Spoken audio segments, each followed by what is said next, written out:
সবাইকে স্বাগতম আমাদের চ্যানেলে। আজকের গল্প শুরু হচ্ছে এক শান্ত শহর কোলাক থেকে, যেখানে সকালের কুয়াশা ডাক দিচ্ছে দূর দিগন্তের নতুন অভিযানের জন্য। আজ আমরা রওনা দিচ্ছি বিশ্বের অন্যতম মনোমুগ্ধকর সমুদ্র তটের পথে, অস্ট্রেলিয়ার গ্রেট ওশান রোডে। ব্যাগ গুছিয়ে কোলাকের আরামদায়ক বাড়িকে বিদায় জানিয়ে আমরা রওনা দিলাম এক নতুন যাত্রায়, নতুন স্মৃতির খোঁজে।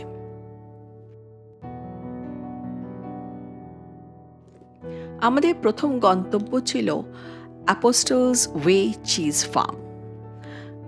তাজা চিজের গন্ধ, গ্রামের শান্ত পরিবেশ আর মানুষের হাসি, পুরো জায়গাটা যেন প্রাণবন্ত। আমরা তাদের হাতের তৈরি চিজের বিভিন্ন ধরনের স্বাদ চেখে দেখার লোভ সামলাতে পারলাম না, এবং অবশ্যই তাদের ক্রিমি ঘরে তৈরি আইসক্রিমের স্বাদ না নিয়ে চলেও যেতে পারলাম না। একটা ছোট বিরতি, তবু এমন মুহূর্ত যা যাত্রাকে করে তোলে স্মরণীয়। হাইওয়েতে ফিরে আসার পর সমুদ্র দেখা দিতে শুরু করলো, বিশাল, অন্তহীন, সুন্দর। এবং পৌঁছে গেলাম অস্ট্রেলিয়ার অন্যতম আইকনিক ল্যান্ডমার্কে, পোর্ট ক্যাম্বেল ন্যাশনাল পার্কে অবস্থিত দ্য 12 অ্যাপোস্টলস। কোটি কোটি বছর আগে এই স্থানটি ছিল সমুদ্রের তলায়। সময়ের সাথে সাথে সামুদ্রিক প্রাণীর কঙ্কাল সমুদ্রের তলদেশে বসতি স্থাপন করে, চুনা পাথরের স্তম্ভ তৈরি করে। প্রকৃতি এই সুউচ্চ চুনা পাথরের স্তম্ভগুলিকে ভাস্কর্য করে তোলে। বাতাস এবং জলের দ্বারা ধীরে ধীরে তৈরি একটি অসাধারণ শিল্পকর্ম বলা যেতে পারে। আজ কেবল 8টি অ্যাপোস্টলস বেঁচে আছে, তবু প্রতিটি সময়ের শক্তি আর স্থিতিশীলতার প্রতীক। ক্লিফের ধারে দাঁড়িয়ে নিচের ঢেউয়ের গর্জন শুনে মনে হয় প্রকৃতির সামনে মানুষ কত ছোট, তবুও কত গভীরভাবে তার সঙ্গে যুক্ত। দুপুরের দিকে আমরা থামলাম ক্যাম্পবেল ব্রিউয়ারিতে।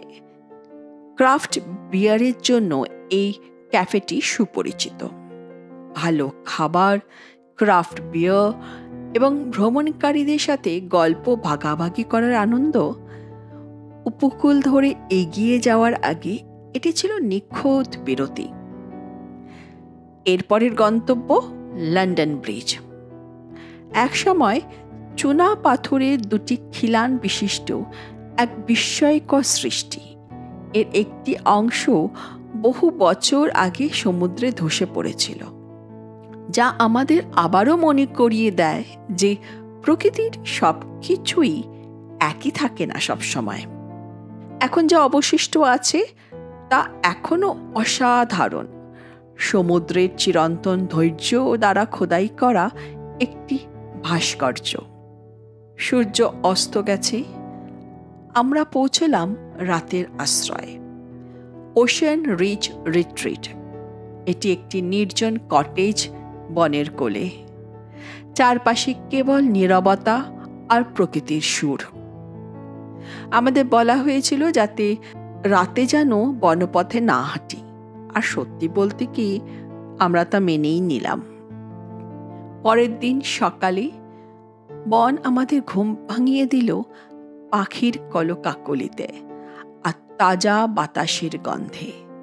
সময় এসেছে আরও গভীরে অনুসন্ধান করার। প্রাচীন ভূমিতে যেখানে ইতিহাস এবং প্রকৃতির মিলন ঘটে।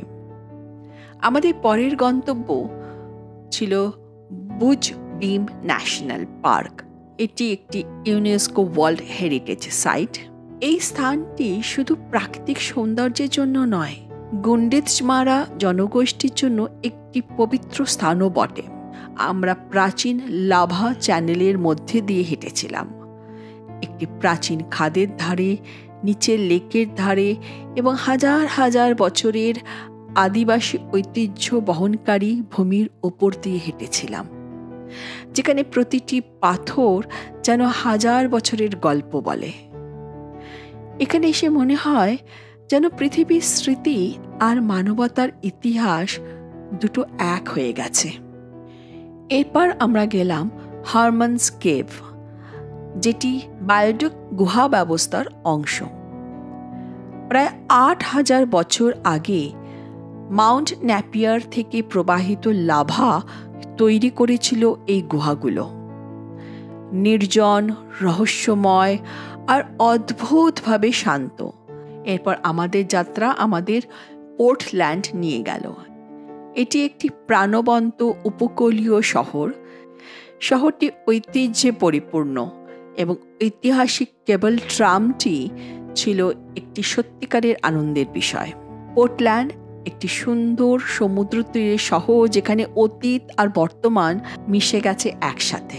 ভিক্টোরিয়া ছাড়ার আগে আমাদের শেষ গন্তব্য ছিল পেট্রিফাইড ফরেস্ট, যেটা কেপ ব্রিজওয়াটারে অবস্থিত। কল্পনা করুন তো, গাছ ছাড়া একটি বন, পাথরে জমে থাকা একটি ভূদৃশ্য। এই অতি আশ্চর্য গঠন, যাকে সলিউশন পাইপ বলা হয়, লক্ষ লক্ষ বছর আগে একটি বিশাল আগ্নেয়গিরির বিস্ফোরণের পর তৈরি হয়েছিল।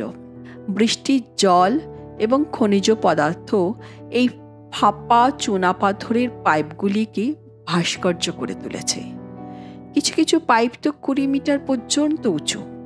এখানে সত্যি এমন একটা অনুভূতি হয়েছিল যেন একটি প্রাকৃতিক ভাস্কর্য বাগানের মধ্যে দিয়ে আমরা হেঁটে যাচ্ছি, যা এখন প্রাকৃতির নিজস্ব ভাস্কর্য হিসেবে দাঁড়িয়ে আছে। আর প্রায় ৭০ কিলোমিটার পর আমরা পেরিয়ে এলাম ভিক্টোরিয়ার সীমানা। এবার সাউথ অস্ট্রেলিয়া, এক নতুন রাজ্য, এক নতুন গল্প। আর আমাদের যাত্রা এখনো চলছে।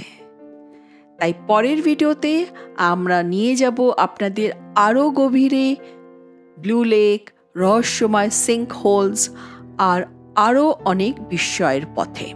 ততদিন পর্যন্ত ভালো থাকুন আর প্রতিটি দিন উপভোগ করুন নিজের মতো করে। Till then, bye by.